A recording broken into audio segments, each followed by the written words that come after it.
Good afternoon. It's Wednesday, the 15th of May, 2024, just after 1 o'clock. Welcome to UK Column News. I'm your host, Mike Robinson. Joining me today by video link, we've got Alex Thomson from Tbilisi in Georgia. And hopefully, if technical problems can be resolved at the Damascus end, Vanessa Beeley. She hasn't been able to get on just yet, so we've got a few minutes before Vanessa's segment. So hopefully, Vanessa will be able to join us for that. Now, we're going to get started with let's call it foreign interference, because, of course, the news in the UK has been full of Chinese cyber attacks, Russian cyber attacks, and Chinese spying over the last little while, and Britain very excited about foreign countries interfering in British affairs.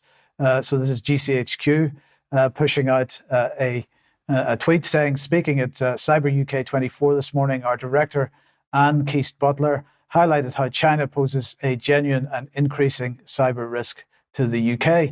And so she was quoted there as saying, in cyberspace, we believe that the People's Republic of China's irresponsible actions weaken the security of the internet for all.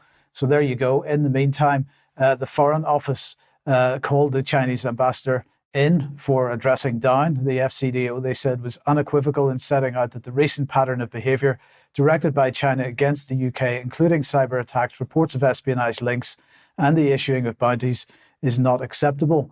And they went on to say the summons followed Monday's announcement that 3 people had been charged with offences under the National Security Act as part of an investigation led by officers from the Met Police's Counter-Terrorism Command. The Foreign Intelligence Service to which the charges relate is that of the Hong Kong Special Administrative Region. So that's what's been going on in the UK, and lots of noise being made about that in the UK, but which is quite ironic because just a couple of days ago, a documentary was published on Italian media. Here it is. This is all about the murder of Aldo Moro, and others. And so hugely interesting points being made here. So let's just have a quick look at the types of things they're talking about. They talk about a British special committee which planned a military coup in Italy in 1976. So when we're talking about foreign interference and cyber attacks from China and Russia, how does that compare to this? So planning a military coup in Italy in 1976 is the allegation. The plan was dropped following pressure from the United States and was replaced with a different subversive action, including the possible assassination of Aldo Moro in 1978. It includes testimony of Claudio Signorile, who was Deputy Secretary General of the Italian Socialist Party, who said in the course of his interview that Rome was full of British intelligence agents at the time, that Red Brigades had regular contact with British intelligence at the time, and that British intelligence had agents in all political parties in Italy at the time. And the documentary argues that someone outside of the Red Brigades influenced the Red Brigades to kill Aldo Moro because he was revealing the existence of Operation Gladio to his Red Brigade captors. Now, with respect to the question of whether or not Britain was involved or discussing the possibility of fomenting a coup in Italy, well, of course, this has already been admitted, and this is The Guardian talking about that exact thing a few years ago. UK discusses Italian coup to halt communists. And so if we're looking at foreign interference, just briefly look at British foreign interference. And of course, that's what MI6 is all about. So let's put them on the list. Then, of course, we've got the Foreign, Commonwealth and Development Office. And I'm highlighting here the Conflict Stability and Security Fund in particular, but also the Counter Disinformation and Media Development Programme. We've got 77th Brigade, of course. We've got the entire NGO CSO complex. That's non-government organisations, civil society organisations that are interfering in foreign countries. We have BBC Media Action, there to train journalists in the British mould in foreign countries. And of course, BBC World Service in order to propagandise foreign countries. So that's a little bit of that. But if you want to understand a little bit more about what or how the Foreign Office is funding these types of operations, have a look at the UK Column's website, FCDO Spending at fcdospending.ukcolumn.org. And although this is not up to date because the Foreign Office has now stopped publishing the data, this does give an idea of the types of organizations that FCDO money is going into. So, Alex, why are we mentioning this today? Well, of course, you're in Tbilisi, and the question is the issue of foreign interference and new legislation in Georgia to try to prevent foreign interference. And bearing in mind what I've just said, I mean, what are your thoughts on what I've just said, first of all? And we can clearly see why the Georgian government would be interested in preventing this type of activity. We can, Mike, and let's just split the two halves, as you say. Very briefly then, in the mid-1970s, Aldo Moro, although he was of the Catholic political tradition himself, was planning, and making no secret of it, to bring the Italian Communist Party, which had reformed itself into what's called Euro-communists. They weren't Stalinist anymore, at least they claimed not to be. He was wanting to make them a junior partner in a governing coalition, because at that stage Italy was getting through one government a year and needed coalitions. And that is what shocked the Americans and British. His assassination was breathtaking enough, not least because his widow testified under oath that Henry Kissinger had shortly beforehand threatened him with a sticky end if he didn't change course. But also because the years of lead, as they're called, the anni di piombo, which follow, included spectacularly sized bombings, like the bombing of Bologna railway station, something on a bigger scale than what was being seen in the Northern Ireland Troubles at the time. There are many overlaps of technique as well. So what we seem to be getting here is that Moro and those who have consistently seasoned politicians around him for a long time testified as such. He was assassinated probably by genuinely bad, genuinely left-wing activists. But as has always been hinted, you can search on YouTube for BBC Two Time Watch Gladio to find the long documentary about this from the early 90s. They were SIS or MI6 and Special Forces, British involvement behind that. And they were steering these men. Now, in Georgia, in the former Soviet Republic of Georgia, there's been no suggestion yet of British intelligence steering action on the ground militarily, and that, in my experience, has never been part of the discussion except in Russian claims. I've never seen any evidence for it, but you can see the way that the wind would blow and what it would be that would rile up the governing coalition. We'll bear in mind that since the deposal of Mikhail Saakashvili a decade ago now, who is now languishing here in prison, very serious condition actually, in his prison cell, and who was made stateless by the Georgians as well. Since that time, the ruling party, and it hasn't needed a coalition much, has been called Georgian Dream and is accused by its enemies of being stooges for the Kremlin. Now, I covered a bit of it, the run-up to it last week, but after 3 readings on Tuesday morning local time, so very early yesterday, your time, the Foreign Agents Bill became the Foreign Agents Registration Act. So rather than give chapter and verse on what the Act contains, I hope to do that next week. Once the dust has settled, we'll look at the claims that are circulating at the moment now. So here we've got... Alex, sorry, let me just interrupt you 1 second. I'm really sorry to do that. Look, I just want to check, just before you continue with this report, because Vanessa has appeared. I just want to check we can hear her okay. We normally do these checks before the program, but if we can't hear her, then at least we got a chance to sort that out before her segment. So Vanessa, can we hear you? I can hear you. Excellent, super, excellent. That is superb. Thank you very much. Right, sorry to interrupt you, Alex. Please continue. That's no problem at all, and very reassuring to hear a disembodied voice from Vanessa. I'm sure the image will pop up in due course as well. So let's go on to cover what's happened in Georgia. The Foreign Agents Registration Act is now law. As in most countries, the head of state here, President Salome Zurabishvili, a French Georgian who's very pro-EU, wasn't able to stop it. We'll go straight to the US response here from the Senate. So the two senior senators for this kind of issue, Senator Jim Risch and Senator Jean Shaheen, of the rhyming name, have issued a slap on the wrist already to the Georgians, saying that this is a dark day for Georgian democracy. And they speak of hundreds of thousands of Georgians continuing to peacefully protest. Well, Tbilisi is, well, anyone's guess. The official population is somewhere north of 1 million. It could be nearer 2 by this stage, because half the country, in a population of less than 4 million, lives here now de facto, because they're all looking for work here. But hundreds of thousands in this not very huge city geographically would be hard to contrive. And I would say it's more like in the mid tens of thousands from my personal impression, having been here a couple of weeks. It's the hypocrisy that gets people just straight away. Here, for example, north of the US in Canada, the National Post has been reporting as of last week that the federal government has been putting together legislation to oblige foreign agents to register.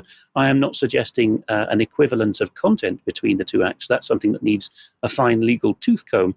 But there are new offences being created in Canadian law.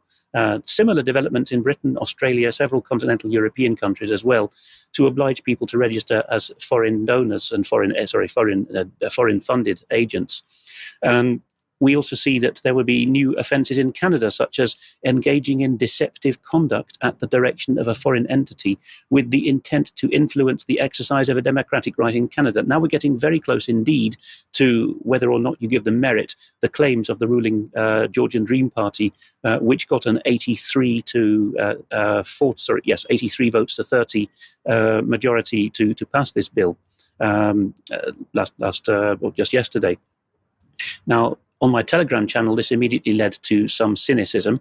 So a gentleman called Andrew, who subscribed to us, and he doesn't mention whether it's the Canadian bill he's talking about, but he says down the bottom there that the very same week that this is happening in Georgia, the West, I think he means Canada, has a bill that would require NGOs and independent media receiving more than 20% of its funding from foreign donors to register as bearing the interests of a foreign power.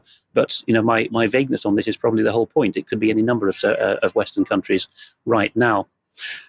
So here is the mop-top recently installed Prime Minister, the latest Georgian Dream Prime Minister, Irakli Kobakhidze.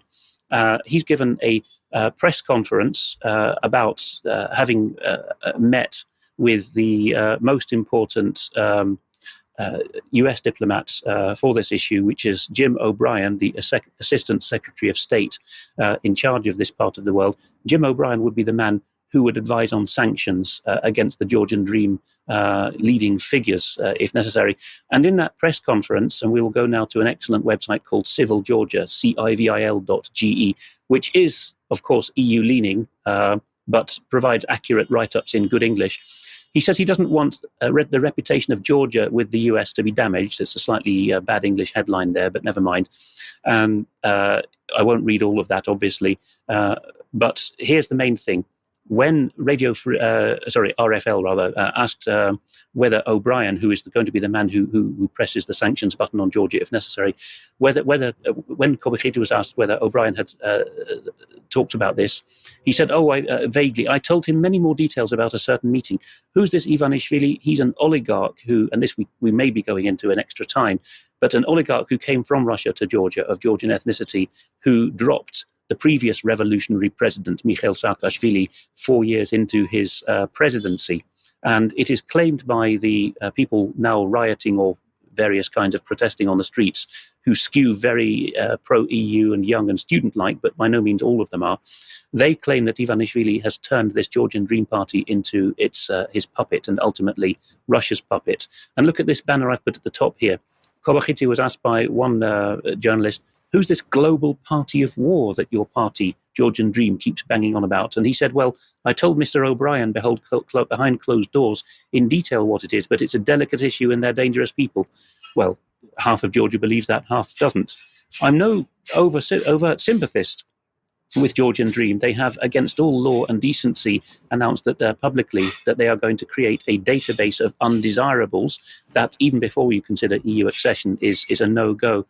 Right here on this balcony last night, as night was falling, I took a bit of the mood in, and I am a good 20 minutes walk and up a steep hill or two from the main drag, Rustaveli Avenue, where the protests are.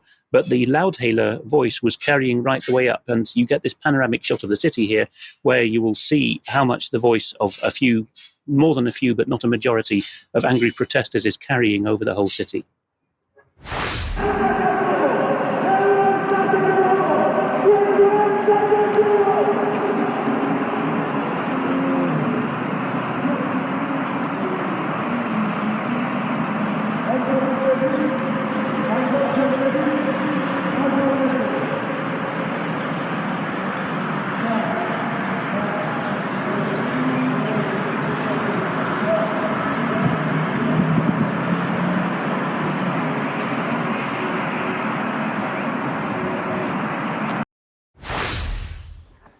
And then, as it got towards actual dusk, I gingerly went down to Freedom Square, the start of Rustaveli Avenue.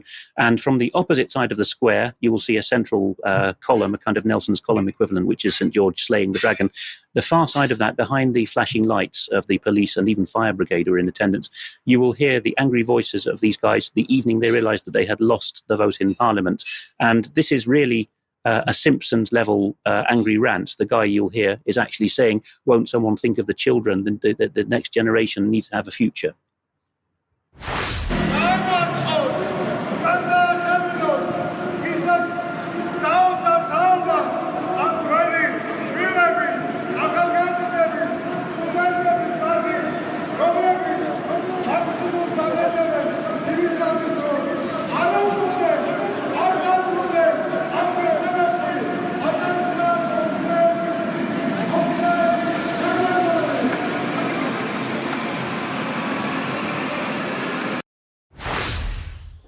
Now, that might give you the impression that the whole city was full of disgruntled people, as Western media and US senators would have you believe.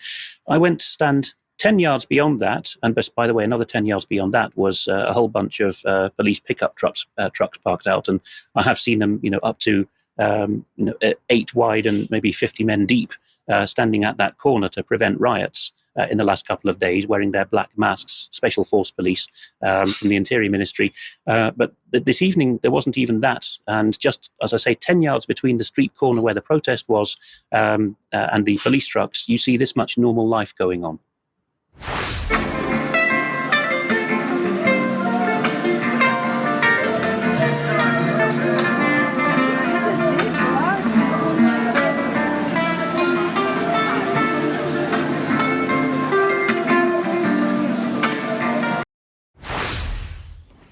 So not everyone is enamored of the protests by any means, and we'll play this bit out silently. You can see how much pushing and shoving was going on when the special forces got stuck in with the protesters. Of course, the people of a Western bent will zoom in on this and disregard the context of what kind of provocations happened before. But it is an intimidating lot, particularly if you see a lot of them out with their masks on.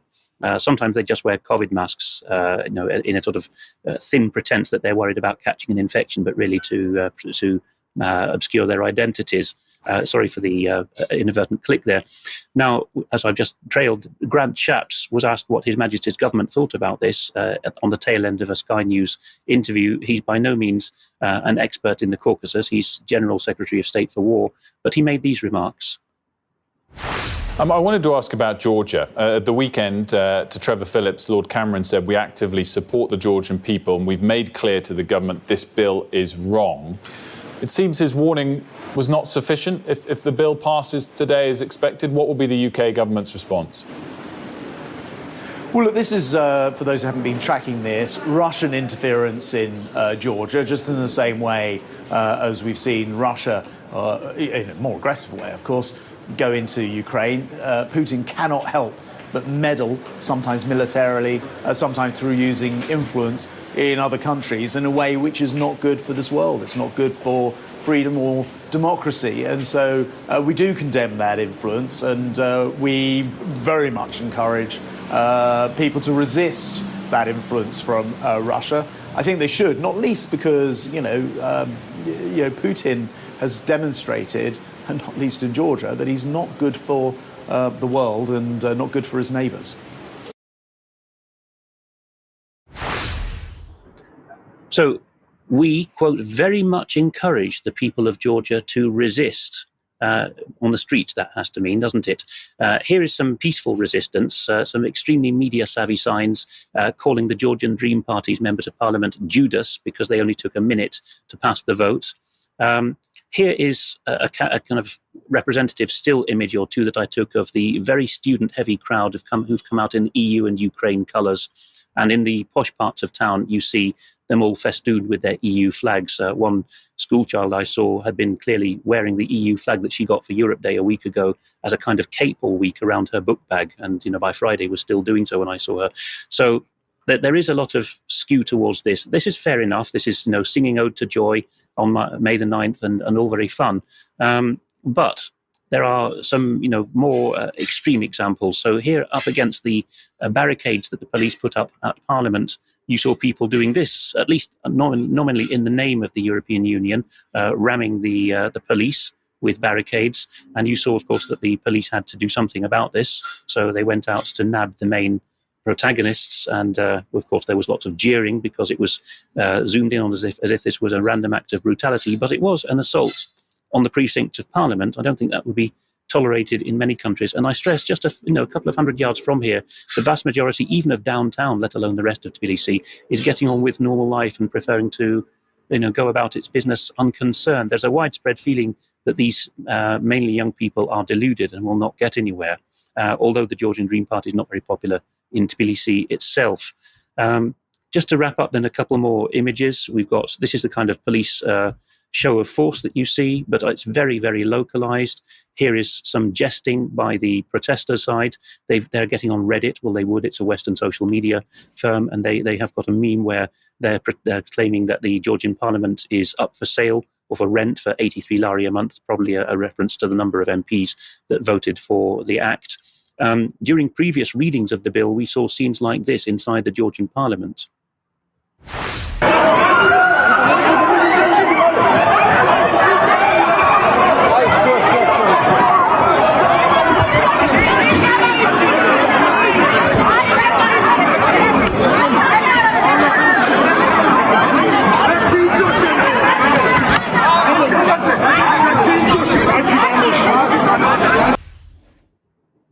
And then just finally, because I'm over time on this segment, to point out that, again, those with fluent English on social media have been getting on Georgia threads and saying, I think it's time for us to come out on the street. They're doing what Grant Shapps wants them to do. Should we wait? We can't wait till the election in November because they'll be rigged, kind of preempting the democratic process. And this one is probably an agent provocateur, claiming to be a Ukrainian veteran Maidan protester who's now saying to his Georgian brothers, come on, it's time to get heavy with the Russians, block the military road to Russia, it's your last chance. And many people replied, you're a troll. Even on the protest side. So we'll try to unpack this more in extra time, but I hope I've sketched that a small minority of the country is really up in arms about the Foreign Agents Bill, and the vast majority think there probably is a reason for it, even if they don't like the governing party much. Brilliant, Alex. Thank you very much for that. Now, let me welcome Vanessa to the programme and give us an update, Vanessa, on Rafah. Yeah, the hideousness for Palestinians in Gaza continues. And now, of course, in Rafah, which was considered to be the safe area for the refugees from the north and the central areas of Gaza to gather. But it has been targeted heavily by Israel in the last few weeks, despite the shuffling around of Blinken and the head of the CIA, etc., claims by the United Nations that 450,000 refugees have now left Rafah to other areas of Gaza. I'm being told by friends of mine that that's even closer to 750,000, so 3/4 of the 1 million that were taking shelter in Rafah. Ground incursions and heavy fighting continue to be reported in eastern Rafah as well as Gaza City and Jabalia, the refugee camp. Basically, Israel is bombing pretty much everywhere in Gaza right now. These are just some of the images of people already multiple times displaced, moving from Rafah. And if we can just show the video of them basically arriving in the Khan Yunis area, which is where Israel advised them to go.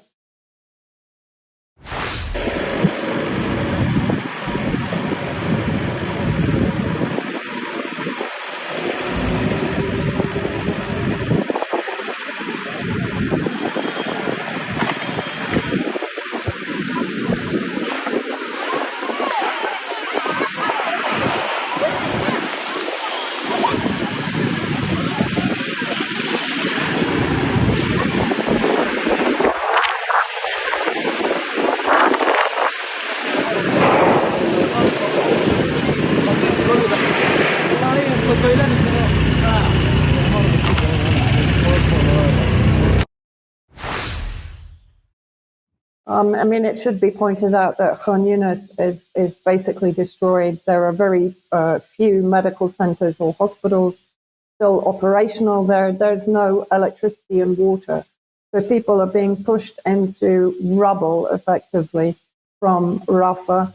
These are images of the Israeli occupation forces occupying the Rafah crossing. Now, on the left, that appears to be on the Gaza side.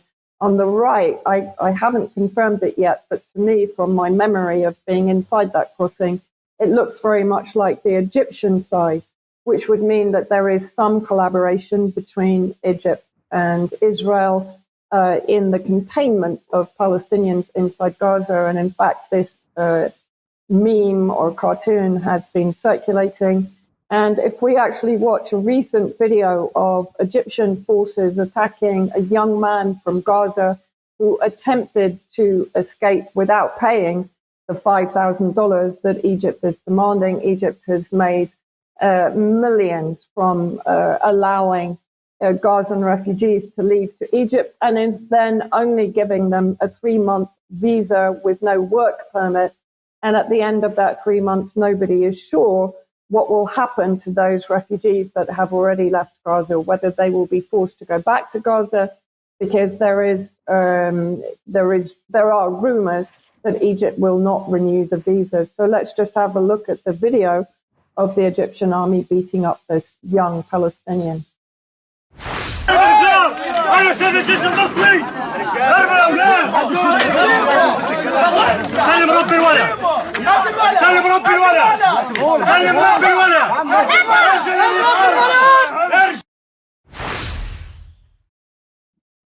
And then, as evidence of the indoctrination of even children in the occupied territories, these are Zionist settler children destroying humanitarian aid that was supposed to be sent from Israel into Gaza. And in fact, what's happening is that Netanyahu is apparently organizing buses to take these demonstrators to the various crossing points where they prevent the entry of humanitarian aid. So any propaganda that is being put out by Israel claiming that they are sending humanitarian aid in is false. So if we can just play the video of the children.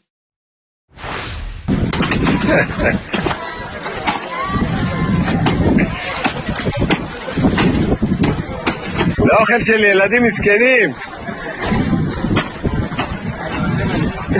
הלב כואב. תראו את הילדים. מה זה מנה חמה? לא בריא. יש לי מחבים טובים אחרים. טוב חזק.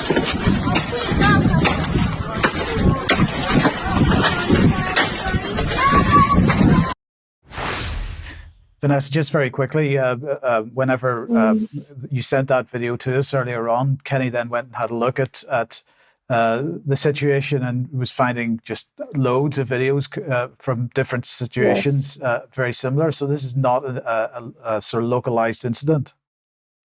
No, and in fact, if people want to check out the live report by Jeremy Lofredo, which is on YouTube, when he actually embeds himself with the Zionist settlers while they go to prevent the humanitarian aid entry into Gaza, it's a shocking and horrifying live report. I recommend everybody watch it. And of course, so what has happened now is that Gazans are completely enclosed inside Gaza under mass bombing, shelling from the sea, from the air, from the land. And of course, guess what? What we've been talking about all the time, the only exit point now is the US alleged humanitarian court. So the kind of the idea that this will be used to deport those Gazans that survive this operation by Israel is correct, in my opinion. Yes. Okay. Thank you very much for that, Vanessa. Now, we'll just move on. There we go. So if you like what the UK Column does, you'd like to support us, please head over to support.ukcolumn.org. The options to help us out are there. You could pick some or share any material you find on the various platforms. Now, many people have been writing in to say, where are you on Facebook? Well, it looks like we're not on Facebook anymore. I think the page is still up, but we have no access to it. I have no explanation as to why, and every effort to get access to it is apparently blocked by Facebook. I'm receiving messages from them saying, we can't help, sorry. So it looks like that Facebook page is gone. We may have to set up a different one. We'll keep everybody posted. Don't forget, not on the list there is our Telegram account. So look for UK Column on Telegram and you'll find us there. If you would like to pick up something from the UK Column shop, you can do. There's plenty there to have a look at. Now, very quickly, Alex, the second part of the interview with Yuri Roska goes out tomorrow. Yes, I went off to Moldova, a country with many similarities to Georgia, as a former Soviet republic and a very poor and small one at that. And he speaks largely about his political career in part one, which is up on the front page of the website. In the second part, he becomes more of a campaigner against the things that the West wants to do to countries like Moldova. And listen particularly carefully tomorrow in part two to what he says about resisting American and German and EU efforts to force his small country to become a federation, because that's something that we'll be discovering in a moment is also being foisted on the Caucasian countries, Georgia and Armenia, by the pro-EU protesters. Okay, thank you for that, Alex. And a quick reminder that on Sunday we'll be holding a symposium on behalf of International Centre for 9/11 Justice entitled From National Security to Biosecurity. And Meryl Nass and Madhva Sethi will be speaking. Dr. Niels Harrit will also be speaking, Dr. Piers Robinson. So do join us for that at 6 p.m. So the timings on that are US time. So 6 p.m. it starts, 6 until 8 or so. So join us for that if you can. Now, where does that take us? Just wanted to very briefly mention David McBride, a whistleblower in Australia, military lawyer, and whistleblew on, or he released documents that he probably wasn't permitted to under normal circumstances, but the whistleblower rules in Australia are so weak that he has now been sentenced to 5 years, 8 months in prison with no parole available to him until 2 years, 3 months into his term. So he released, the comment on the tweet here is he was the first person jailed in relation to war crimes in Australia, but for revealing them, not committing them. So I just wanted to very quickly highlight that situation, and we'll no doubt have more on that in due course. Now, Alex, let's move on to Armenia. It's a twofer, Mike. It's the first time in a quarter of a century keeping close tabs on both of these neighbouring countries, former Soviet republics in the Caucasus, that they've both come to the boil at the same time. Some similarities. We can go into more of the nuances in extra time again. But what's happened this time is following last year's loss of an extraterritorial exclave of ethnic Armenians in Azerbaijan, called Nagorno-Karabakh or Artsakh, and the absorption of over 100,000 refugees from there into Armenia, which doesn't really want to keep them, the government doesn't. There's been huge social strain. Azerbaijan, an oil-rich dictatorship, has been pushing now for Armenia to concede some of its border territory in the tri-border area, not far down the road from here, between Georgia, Armenia and Azerbaijan. Some border villages in the Soviet era were not marked on the map as part of the Armenian Socialist Soviet Republic, and the government of Prime Minister Nikol Pashinyan has now agreed in a demarcation exercise as part of a peace suit with Azerbaijan to hand them over. Residents of those border villages in the district or the province of Tavush got together with their local archbishop, Bagrat Galstanyan, and marched on the capital, Yerevan. So Freedom Square, Yerevan, and Freedom Square, Tbilisi, are both full of rioters and have been for the last few days. I won't cover it in as much detail as Georgia, but we'll see now a few seconds of a war dance called the Yarkushta, which was danced by students dissenting against the government of Pashinyan and welcoming in these marchers from the northeast when they turned up in Yerevan. They were apparently threatened with suspension for this show of support, but that was later revoked. So here they are dancing or beating the literal war drums.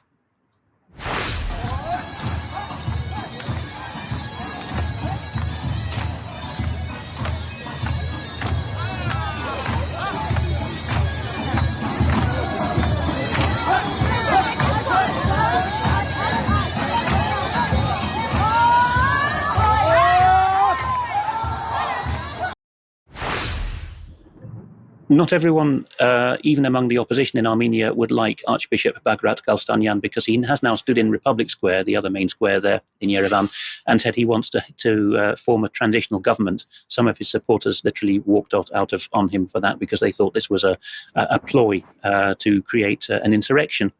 Meanwhile, though, the Armenian Prime Minister, who's causing all these ructions, has been off in not so sunny Copenhagen, where under the chairmanship of the Dane who used to be not just Danish Prime Minister but also Secretary General of NATO, Anders Fogh Rasmussen, he was interviewed, and we'll hear a clip in a moment. So Rasmussen took the stage here on the second day of the Copenhagen Democracy Summit under the slogan, "Dictators need not apply," and the YouTube speech and the whole day will be in the show notes. What did Rasmussen have to say? Well, that is usefully taken apart by an excellent blogger, that'll be in the show notes too, called Money Circus, a gentleman based here in Tbilisi, a British expatriate. And looking at what Rasmussen said in this moment of doubt for Armenian stability, he says what a suitable venue this was held in, the Royal Danish Playhouse. He quotes Rasmussen as saying, "Armenia is a democracy in an incredibly difficult neighborhood. Europe," he means the EU and NATO, I think, "must do all it can to support Armenia's democracy and geopolitical pivot." And he's talking about Rasmussen as a third-rate politician. So there's nakedly here the suggestion that if the EU and US don't like what is happening in Georgia, they sanction the governing politicians and they just flip to Armenia. And as a result of that, you will get the oil flowing through Armenia probably instead of Georgia, and Georgians no longer being given the carrot of nice access to the EU. He goes on to talk about Rasmussen as really wanting to say roll up for the war and surrounding Russia with prickly little troublemakers. And he says deeper down is the giveaway that the Georgian opposition here, not in Armenia, says that they want a decentralized Georgia. Now, both of these countries have very roughly the population and area of something like Ireland. So trying to make a federation out of that, and Yuri Roshka will give the details in tomorrow's part 2, is a recipe for disaster. You're always going to get some regions which go with the pro-Western camp and others that go with the pro-Russian. So Money Circus says that this will be breaking up even the smallest countries, perhaps with the aim of creating hotspots and flashpoints with the long-term objective of breaking up Russia. He then says, and perhaps we'll talk about this in extra time with Vanessa, that it's exactly the same policy that the US has pursued in Iraq and Syria, which is we'll hold on to part of your country and create a very vibrant opposition there, which wants to give it natural resources and human resources straight to the West. He says if a country is no longer entire, he's thinking here Georgia, Armenia now, but it's happened to Syria already, it can't be retaken by a single leader, whether nationalist, populist or otherwise. What did Pashinyan say on the stage yesterday in Copenhagen? We'll have a listen now. So sorry for the lack of introduction there. This is just the bridge there. This is what the Georgians on the stage in Copenhagen were talking about, linked by Money Circus, and they're all specialists in changing hearts and minds. But we'll now listen to Pashinyan talking about the EU.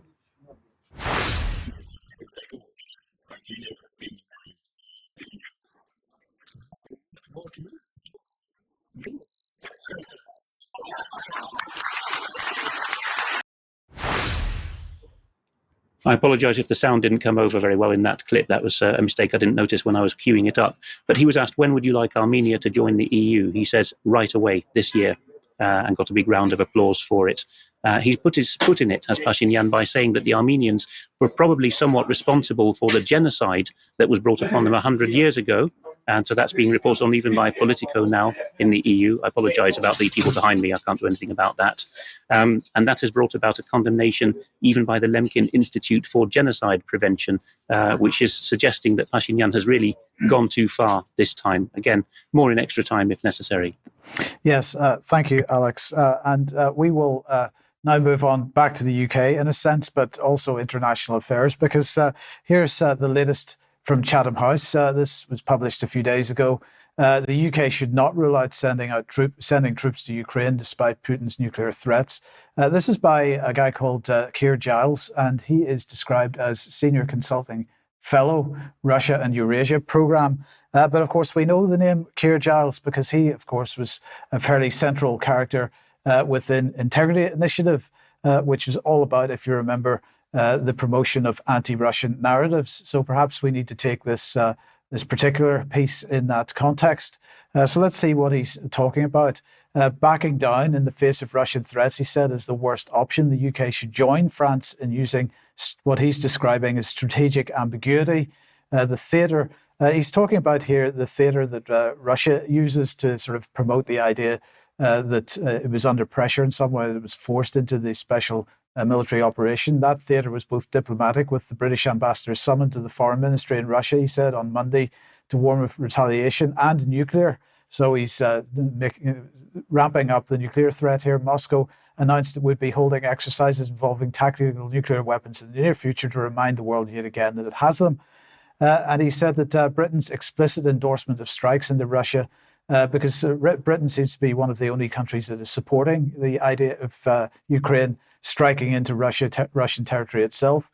Britain's explicit endorsement of strikes into Russia could also have been presented as a consequence for Russia's attacks against Europe, and with the promise that more would follow. What's more, explicitly allowing Ukraine to strike Russia with British weapons as well as its own opens up other possibilities for targeting Russia's ability to wage war. So quite an incredible position to come from the main think tank within the British establishment, I suppose. Vanessa, I don't know if you've got any thoughts on that, but if not, we'll move on to what's going to happen to Gaza next. Yeah, let's move on. Sorry. My thoughts are not very gathered after the disaster trying to sign on in the beginning. Yes, okay, no problem.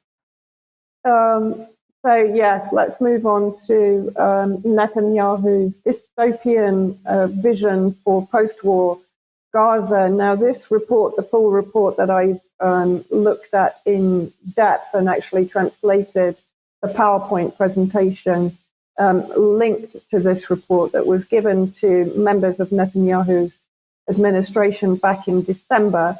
It was reported in the New York Times. It was also reported in Hebrew media and in a number of other media in the West also. And basically, so it's talking about sharing power with Arab states, particularly those that have normalized relations with Israel or are on the verge of normalizing relations with Israel under the Abraham Accords that, of course, were introduced under the Trump administration. So the vision basically is to go from the Gaza that has effectively been destroyed and decimated by almost 7 months of bombardment and genocide by Israel into what you see on the right-hand side for me, this kind of Dubai, Singapore type area with, of course, if you see the gas exploration platforms off the coast of Gaza, which, of course, is related to the Gaza gas reserves that Palestinians have never been able to lay their hands on, thanks to Israel. Now, the New York Times analysis is, I have to say, a very clean version, very superficial. What it actually says is that under the proposal, the Arab-Israeli alliance working with the US would appoint Gazan leaders, we'll come on to what that actually means, to redevelop the devastated territory devastated by Israel, overhaul its education system, we'll also come on to that, and maintain order. After between 7 and 10 years, the alliance would allow Gazans to vote on whether to be absorbed into a united Palestinian administration that would govern in both Gaza and the Israeli-occupied West Bank. In the meantime, the plan suggests the Israeli military could continue to operate inside Gaza, so for the next 10 years, basically. Now, I covered this report quite extensively at my Substack. Basically, there are 3 phases to the plan. First of all, to cleanse northern Gaza of Hamas, a plan which is certainly not successful. And in the future, Saudi Arabia, UAE, Egypt, Bahrain, Jordan, and Morocco will be given control of humanitarian aid entering the Gaza Strip, but only to safe areas. Now, the safe areas are for selected Palestinians that basically abandon any kind of resistance ideology and can be normalized with Israel again under the Abraham Accords. Phase 2, Israel to maintain overall security responsibility, which means military rule, oppression, apartheid, and imprisonment and torture and ritual abuse of Palestinians, as we have seen for the last 75 years. Palestinians from Gaza will form the Rehabilitation Authority, which will manage the safe areas, ghettos basically, and ensure they are free of radical resistance ideology. So comparisons were made in the report to the Marshall Plan, which of course, in my opinion, should be ridiculed when taken in the context of the protection and renaissance of Nazism under US-UK protection in the West since the end of World War II. And the final phase, the selected Palestinians will govern areas of the Gaza enclave and will join the Abraham Accords. It is expected that the Nazi elements in Netanyahu's coalition regime, such as Ben-Gvir and Smotrich, will be opposed to any kind of Palestinian rule, even, if you like, indoctrinated, reprogrammed Gazan rule. Now, you can freeze this and read what are the supposed advantages to these countries. So you have Israel, the United States, United Arab Emirates, Bahrain, Saudi Arabia, Egypt, Gazans as they're claiming, and Morocco, who are to be involved in this plan. However, many of those countries are putting out staunch denials of any involvement, and incentives will be put in front of the people who have been starved, bombed, deprived, and terrified on a 24/7 basis inside Gaza, of course. Free trade zones in Gaza and Al Arish in the Sinai, in Egypt, trade with Europe, the US and Gulf states, rail links, energy and regional infrastructure development. However, as I ask in my article, will the Palestinians be allowed to leave their so-called safe areas, or will they continue to live in militarized and segregated ghettos while all of this economy and trade goes on around them? The development of the Gaza gas reservoirs will finally happen, but will be of no benefit to Palestinians, of course. Solar fields are proposed in the Sinai, which will provide energy for regional desalination facilities after years of Israel bombing and destroying Gaza's desalination capabilities and depriving Gaza of the energy to run the plants. Electric vehicles will be manufactured in the northern Gaza Strip. Factories will be established in these areas and in the occupied territories neighboring Gaza. Raw materials will come from Saudi Arabia and the Emirates. Cars coming off the production line will be shipped to Europe from the port at Al Arish. The rebuilding of Gaza will require raw materials and services from the Gulf states, which will create for them demand and opportunity for foreign investment. Another image of the proposed post-war Gaza. And from the New York Times, a claim that the UAE and Saudi officials said that the new proposal would not secure the involvement of Arab states like Saudi Arabia and the UAE, particularly because it stopped short of guaranteeing Palestinian sovereignty and would permit continued Israeli military operations inside Gaza. The Saudi government has said it will not normalize ties with Israel unless Israeli leaders take irrevocable steps towards creating a Palestinian state. However, this is an article in Foreign Policy from just after the Iranian attack on Israel on April the 13th.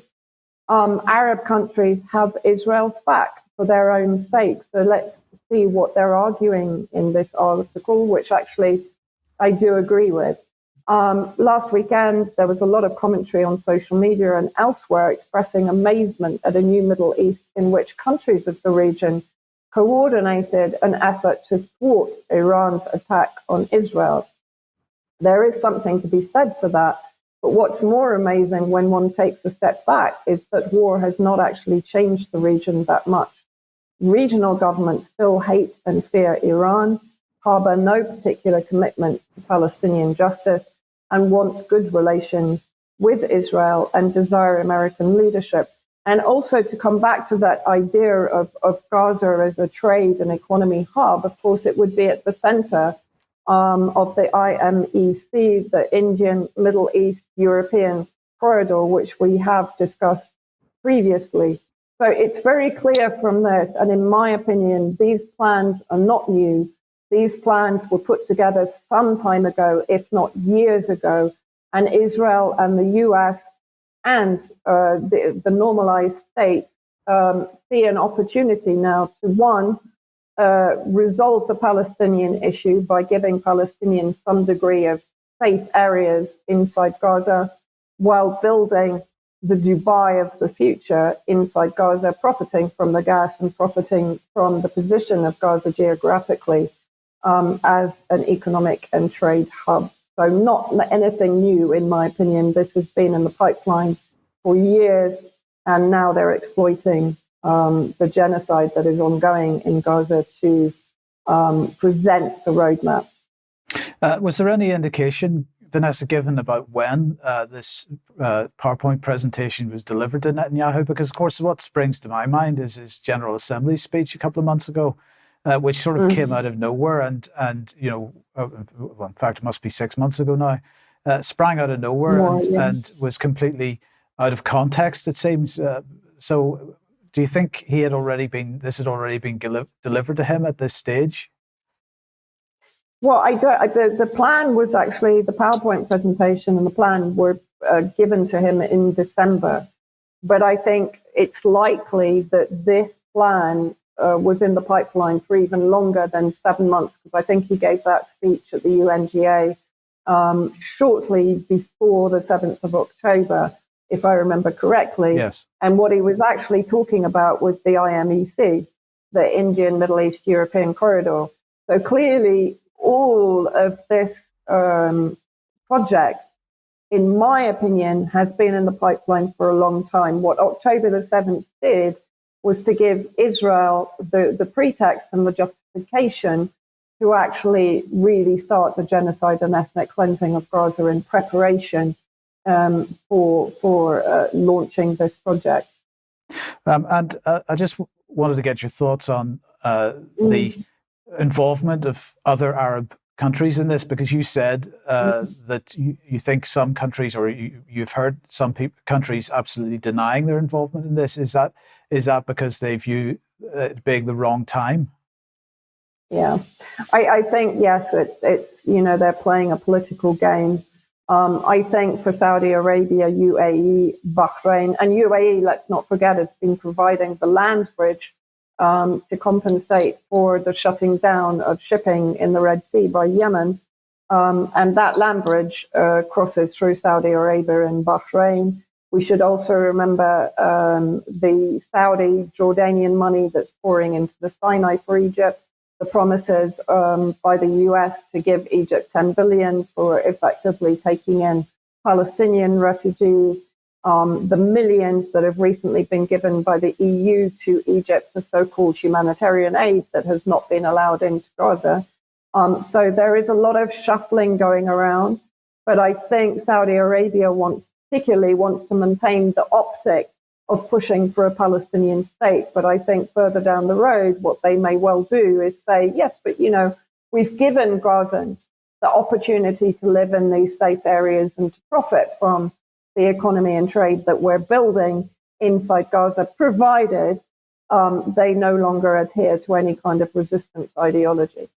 Yeah, okay. Thank you, Vanessa, for that. Okay, let's come back to the UK then. Online safety. And, an event took place on Friday last week, Internet and Society, the Transatlantic Research Future. And Dame Melanie Dawes from Ofcom was speaking at it. Let's have a look and see what she had to say. She was talking about access rights to the data that lies behind social media operations and other big online platforms need to be strengthened in Britain to allow experts to use the information. So what she's saying is that, there are algorithms operating, but in the meantime, social media companies are gathering a whole host of data which so-called experts don't get access to. It's all commercially sensitive information or stuff that would be sold by the platforms, perhaps, or used by the platforms themselves with their own advertising capabilities and so on. But she wants access to it. She wants academics to have access to it. And, well, does she also want intelligence agencies to have access to it? That's not entirely clear at this stage. But she went on to say Ofcom is trying to build a more data-based way of measuring prevalence of types of harm for different types of users. So she certainly wants to profile the types of information that's being shared in social media and how that's being consumed by various types of users. And she said, I would like as many researchers as possible to be able to join us in the job of working out what is happening and shining lights on things that have been under the bonnet behind closed doors. She said, there's a legal question here about researchers' access to data, which I think is the real potential groundbreaking change here that would allow the broader research community to essentially play on the data and be able to shine a light on all of this. And of course, what's she hinting at? Well, of course, there are data protection laws in place in this country still, but perhaps not for very much longer. We've been talking about this quite a bit over the last couple of weeks and years, in fact. But just to remind you, two key pieces of legislation which were mentioned in the King's speech in November last year. The first one being Investigatory Powers Amendment Bill, which is now passed. So that is an act that allows the gathering of internet data, amongst other things, but also the Data Protection and Digital Information Bill. And this is really the key one, because I know you've heard me read this out before, but it's worth just reminding everybody what the long title of this bill is. So the short title is Data Protection and Digital Information Bill, but just consider the scale of this. A bill to make provision for the regulation of the processing of information related to identifying or identifiable living individuals, to make provision about services consisting of the use of information to ascertain and verify facts about individuals, to make provision about access to customer data and business data, to make provision about privacy and electronic communications, to make provision about services for the provision of electronic signatures, electronic seals, and other trust services, to make provision about the disclosure of information to improve public service delivery, to make provision for the implementation of agreements on sharing information for law enforcement purposes, to make provision about the keeping of and maintenance of registers of births and deaths, to make provision about the information standards for health and social care, to establish the Information Commission, to make provision about oversight of biometric data and for connected purposes. And Alex, just very quickly, I'd be interested in your thoughts, because that is such a wide-ranging bill. And the one thing that it doesn't specifically mention there, but which is absolutely included, is the sharing of data with foreign countries, particularly the United States here. But it's such a broad range, a wide-ranging bill. This is something people should really be getting motivated about. It should. If you look at countries which are ahead in the data digitization stakes, they don't have a single act doing this, but they already do have a single app. Some European countries, some East Asian countries, a number of African countries suddenly have the normalized expectation that you go to a single smartphone app and deal with My Government that way. And all of what you read out is then done via the one bridge. But as you say, that's the front end. That the back end is what's done with all this data and can it be hived off. But people might not be aware of that if they just think that it's a provision for making their lives easier. Indeed. So let's just end with a little quote from Melanie Dawes from the BBC. I think this was BBC Breakfast a few days ago. Let's have a listen to this. At the moment, teenagers, younger children, up and down the country can experience harmful content on their social media feeds again and again, and this has become normalised, and that has to change. So we are demanding, in what we're saying today, proper age checks, so we know who younger people are. But of course, if you're going to have proper age checks for younger people, that you're going to have proper age checks for adults as well, because how do you identify whether somebody is a younger person or not? So we'll talk about a bit more about that in extra. Alex, let's just finish off with a couple of and finalies. Yes, the first one's from me, and I thought this was a good capture of the moment by stonetoss.com. We have a kind of a neo-Marxist, maybe one of the agitators you see around in the West these days, saying, actually, communism is about helping people. And a normie is not convinced and says, I disagree. And the first guy says, I am going to ruin your life. Yes, okay, thank you. And well, I wanted to put this on. This is from Australians for Assange, and it's got, of course, this new portrait of King Charles. The first portrait of King Charles, they say, seemingly burning in hell for not granting Julian Assange a royal pardon among infinite atrocities of the crown. Well, I just wanted to put that in context with an absolutely fantastic little bit of video, which I'm quite sure most people will have seen already because it's going viral on social media at the moment from Oracle Films. But I couldn't resist playing it out because this is the apparent unveiling of this portrait. And there's as well.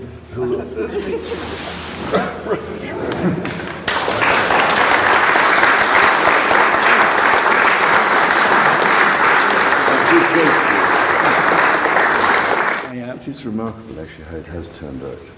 Has it changed that much since you last saw it? A little bit. Yeah. I had to put on the extra medals and regalia.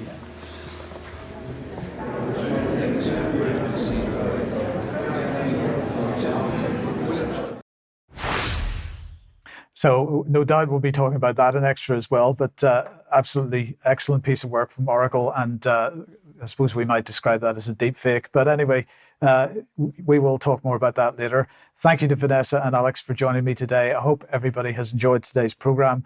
We'll be back in a few minutes for UK Column News Extra. If you aren't joining us for that because you're not a member, please consider joining us.